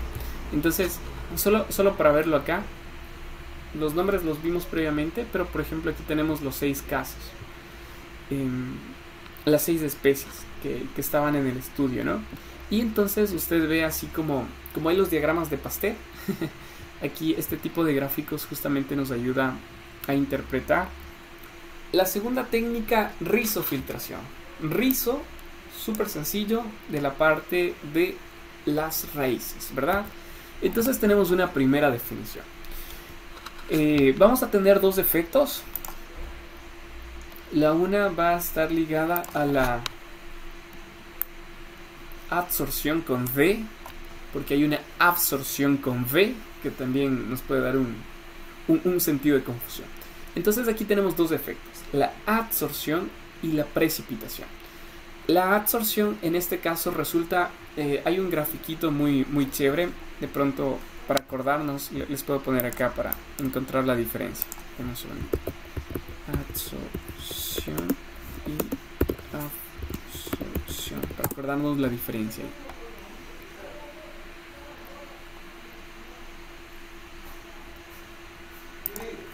Estoy en clases. Aquí tenemos los 2 procesos, para acordarnos un poquito, ¿ya?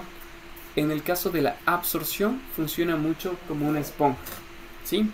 Los contaminantes van adentro. Muy parecido a la fitoextracción, donde los contaminantes eran incorporados, ¿verdad? Por otro lado, nosotros tenemos el proceso de absorción. Aquí la absorción, en cambio, va a estar llevada a cabo en las superficies, ¿verdad? Es como que si tuviéramos una membrana y se queda estos contaminantes en la membrana. Entonces justamente vamos a hablar de la absorción y la precipitación. La precipitación es súper sencilla, ¿no es cierto? Normalmente estos contaminantes van a tender a caer por su peso molecular. En procesos de tratamiento de aguas residuales convencionales, lo que nosotros tenemos es este tipo de procesos de precipitación. Básicamente aquí los compuestos que ayudan a la precipitación pueden ser coagulantes o floculantes, de tal manera que forman, como no son tan pesados los contaminantes, vienen, les rodean y hacen estructuras mucho más pesadas, y estas estructuras más pesadas justamente por densidad van a tender a caer, ¿verdad? Entonces tenemos dentro de las raíces estos 2 procesos de absorción y precipitación, cualquiera de los 2. Y también de qué depende, ¿no? Podemos decir, hay esas 2 rutas, pero ¿de qué depende? Depende del tipo de contaminante que se puede dar la captura, concentración y transporte, ¿no? Otra consideración importante es que aquí nosotros no estaríamos como removiendo el contaminante, sino que lo estaríamos más prácticamente es inmovilizando, ¿cierto? Acordémonos que había dos conceptos al inicio, o dos grupos al inicio, y justamente el grupo de la derecha era la inmovilización, ¿sí? De estos contaminantes. Entonces, estos también puede darse un proceso de, como las raíces son la forma de capturar los nutrientes, entonces también puede llevar este proceso siguiendo ciertas rutas similares. Por ejemplo, químicamente el fósforo y el azufre están en la misma familia. Entonces, justamente estos contaminantes, el fósforo viene a ser un nutriente, pero el azufre no. Entonces, justamente al tener características muy en particular, muy en comunes del fósforo y el azufre, pueden seguir las rutas metabólicas de sus grupos o familias, ¿no? Entonces hay una explicación química también para esto, de que como la planta ya tiene este proceso natural para incorporar estos nutrientes, los contaminantes se filtran justamente por estas mismas rutas, ¿no? Hay que tener muy en cuenta. Entonces, evidentemente, la planta va a tratar de eliminar esos contaminantes. Una vez que detecta que no es el alimento que ella buscaba, va a tender a eliminar esos contaminantes, ¿sí? Entonces, ¿en qué medio se puede dar? Nosotros tenemos aguas subterráneas, superficiales o aguas extraídas. Recordemos hace un momento que el caso de la fitoextracción era un poquito más amplio, ¿no? Aquí teníamos para suelos, sedimentos y aguas. Teníamos 3 sistemas en la fitoextracción. Ahora en la rizofiltración, nosotros en cambio hablamos netamente, probablemente sea la técnica que más enfoque a las condiciones de agua, ¿no es cierto? Porque justamente nosotros podemos armar ciertos cultivos en los cuales no necesitamos suelo. Por ejemplo, los cultivos hidropónicos. ¿Sí? Si no nos acordamos de un cultivo hidropónico, acordémonos con una imagen, ¿ya?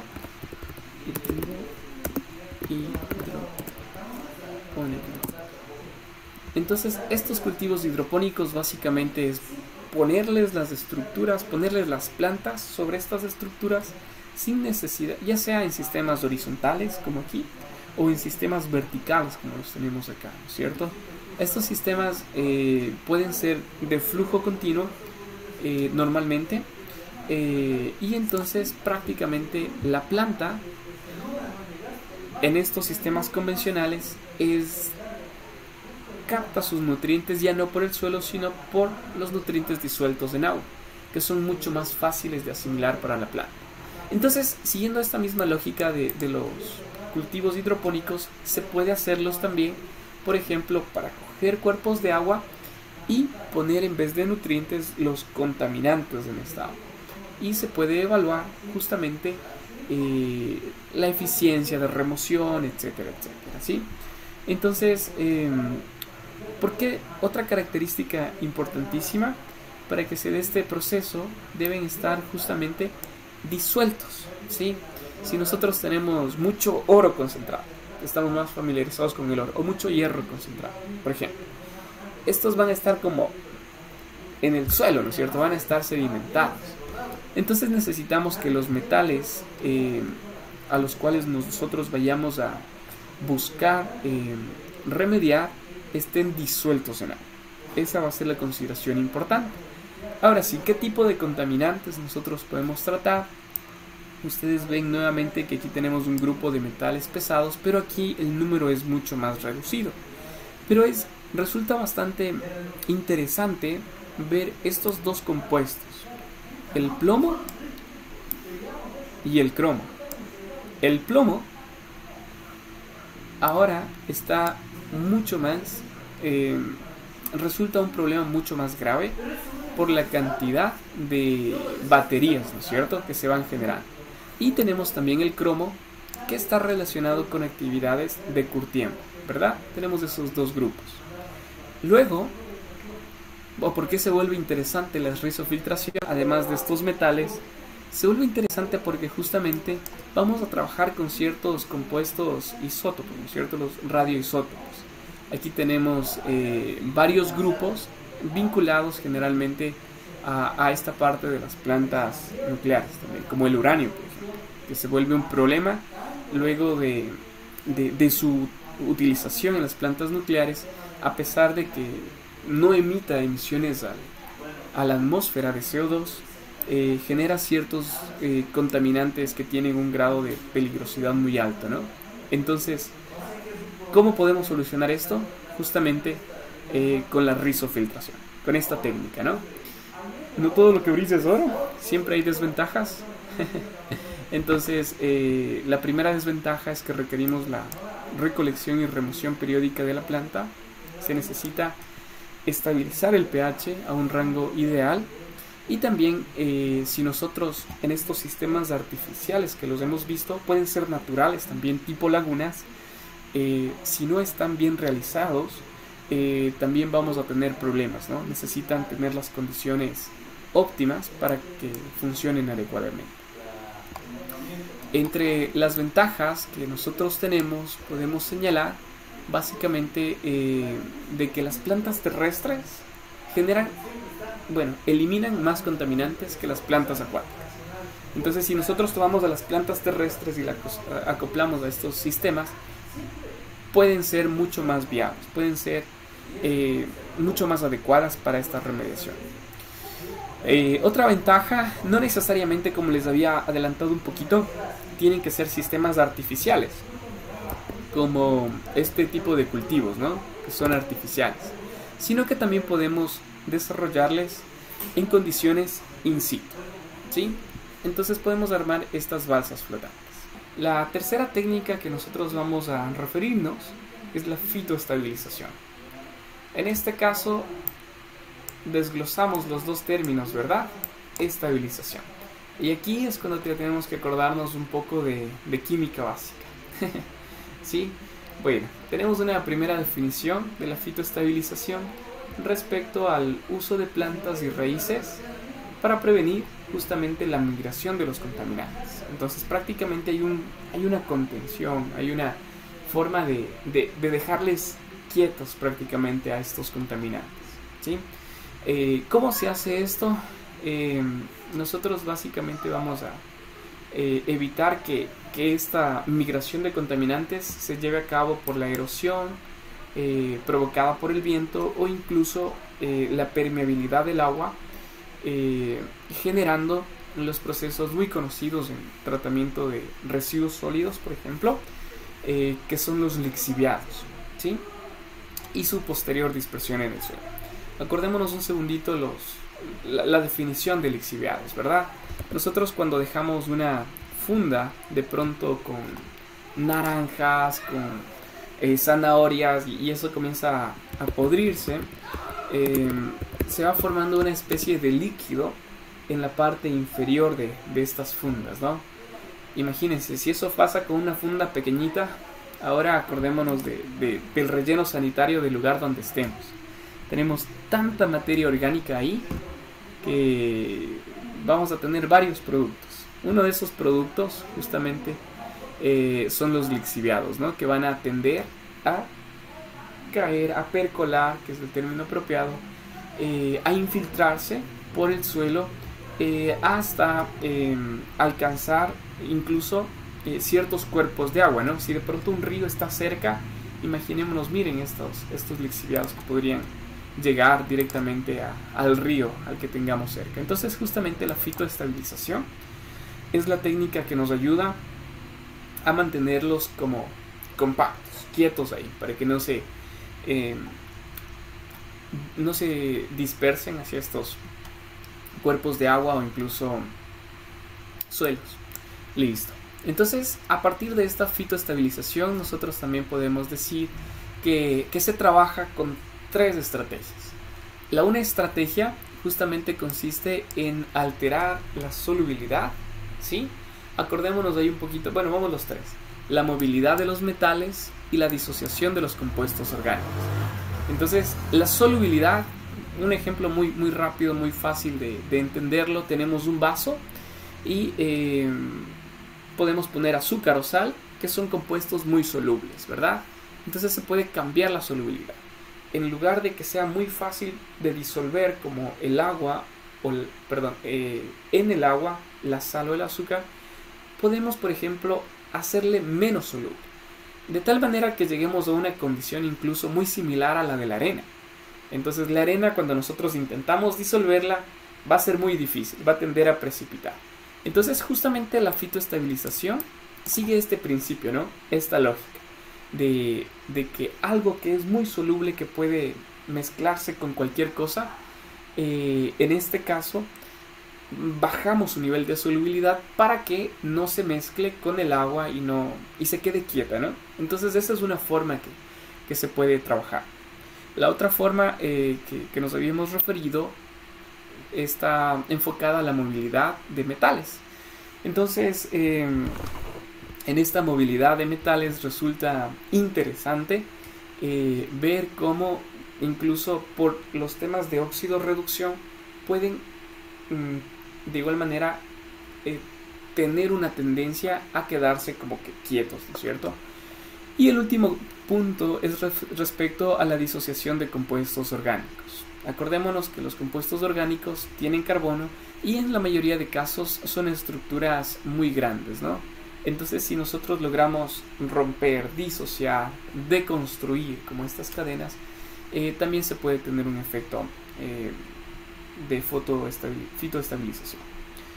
¿Cuáles son los beneficios también que nosotros podemos considerar a partir de esta técnica? Fitoextracción tenía 3 compuestos o 3 áreas de influencia. Teníamos suelo, teníamos agua y teníamos sedimentos. Rizofiltración, mucho más enfocado a la calidad del agua. La fitoestabilización ahora, fíjense ustedes, se enfoca a los lodos, a los sedimentos, básicamente, ¿sí? Podemos ponerlo como un concepto más amplio a los compuestos semisólidos, podemos decirlo, ¿no? Normalmente los lodos están asociados más a temas de tratamiento de aguas residuales, de las PETAR, en las cuales al final del proceso se obtienen estos pasteles ahí, que les dicen también, ¿no es cierto? Los lodos. Y por otro lado, los sedimentos en cambio tienen o se los puede entender desde un punto de vista más natural, que se forman normalmente en ciertas lagunas, en ciertos lagos, principalmente, ¿no? Y van acumulando aquí los compuestos. Posteriormente, otra de las ventajas que tiene la fitoestabilización es su bajo costo, ¿verdad? Y también de que no son, o que son menos perjudiciales, podemos decir. Sí, tenemos otra ventaja muy importante. Otro punto que se parece mucho a los que ya habíamos visto hace un momento, en el cual, por ejemplo, se decía de la fitoextracción, aquí que estos contaminantes prácticamente se eliminaban ya después de la cosecha, ¿verdad? Aquí prácticamente se transferían a la planta. Entonces aquí aquí en la fitoestabilización también hay algo similar acá, de que no se requiere una eliminación de estos residuos peligrosos ni biomasa, ¿no? Porque ya están estables aquí. O sea, ya están como, no se pueden mover. Entonces ya su tratamiento es mucho más fácil, mucho más adecuado. Incluso ya no se necesita, por ejemplo, si en el caso de aquí, hipotético, que habíamos dicho como al azúcar o a la sal, hacerle como sólido, hacerle como piedras, entonces no tenemos ya muchos problemas, porque ya no va a estar disponible para otros organismos. Entonces prácticamente ya no se requiere una eliminación de esta biomasa, ¿sí? Tiene desventajas, evidentemente, y aquí parece aparentemente que hay más. Entonces vamos a fijarnos ahí. Lo primero es que probablemente para este tipo de cultivos nosotros necesitemos de una fertilización extensa, ¿no es cierto? En los dos casos anteriores nosotros no habíamos hablado de fertilizar el suelo. Aquí en cambio, como los sistemas prácticamente no son suelo en sí mismo, son lugares como un poco pantanosos, se necesita proveerle al suelo de ciertos nutrientes, ¿no? Entonces esta fertilización justamente va a ayudar a que la planta en este caso tenga estos nutrientes asimilados. Pero evidentemente el uso de fertilizantes ya implica un costo adicional frente a las otras técnicas. Ya implica también un proceso no tan natural. Las otras técnicas podíamos hacerlas como llevábamos nuestras cosas, implementábamos, pero no aumentábamos nada. Aquí ya empezamos a utilizar ciertos aditivos, ¿no? Que incrementan el costo, por ejemplo. Entonces es muy importante tener en cuenta, ¿no? Si de pronto vamos a trabajar con esta técnica en sus proyectos, hay que suponer un costo adicional frente a las otras. Pero ¿cuál sería lo que equilibra el uso de esta técnica o lo que compensa el uso de esta técnica? Justamente de que va a haber un tratamiento de cosas un poco no convencionales. Entonces, si yo me voy a cualquier planta de tratamiento de cualquier ciudad bien llevada a cabo, esto se mide mínimamente 5, 10, 50, 100 kilogramos de lodos activados y se vuelve súper grande la cantidad. Entonces, evidentemente, si yo quiero dar una solución a esto, ya a un nivel más macro, evidentemente esta técnica va a ser la más sugerida, ¿no? Desde ese punto de vista, pero implica este coste adicional. Bueno, el siguiente punto que debemos considerar es que hay que evitar la absorción de metales por las plantas y su traslado a la superficie. Entonces hay que evitar que la fitoextracción se lleve a cabo, sino que solamente se estabilice en el suelo, bueno, en este caso en el lodo, que se quede quieto el contaminante, ¿no? Que no se disperse. Hay que evitar que se mueva a partes de la planta o incluso al sedimento. ¿Dónde se están? ¿Listo? Bueno, el o común también aquí tenemos sino que son... Listo. Esta es la última parte, ¿no? ¿Para qué sirve la fitoestabilización? Aquí tenemos varios elementos. Básicamente son metales pesados en su mayoría, ¿sí? Que pueden ser utilizados o pueden ser estabilizados por esta técnica. Ustedes se darán cuenta que más adelante en la fitovolatilización vamos a tener los que son livianos. Aquí prácticamente tenemos el grupo de los metales pesados. Y lo que se hace es este juego con la solubilidad, se juega también con los compuestos orgánicos para evitar que se dispersen. Tenemos todavía unos 7 minutitos. Me gustaría saber sus preguntas, sus inquietudes de pronto de estas técnicas que hemos visto hasta ahora. Cuéntenme, ¿tienen alguna duda, alguna pregunta hasta acá?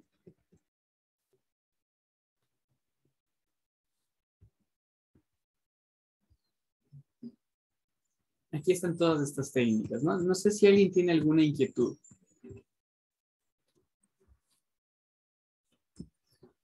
Entonces yo puedo preguntar. Si es así, podría preguntar.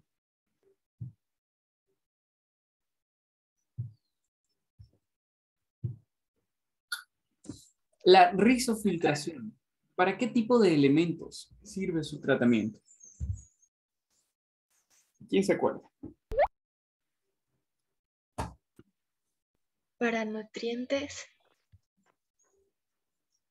Más o menos decíamos que eran este grupo, ¿no es cierto? Normalmente son igual metales pesados.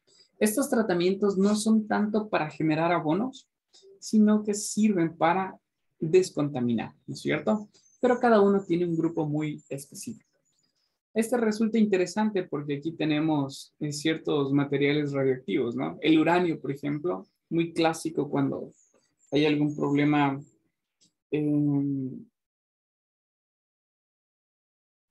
pero en este caso hay algún problema de ruptura de la planta nuclear y entonces se tiene este tipo de circunstancias.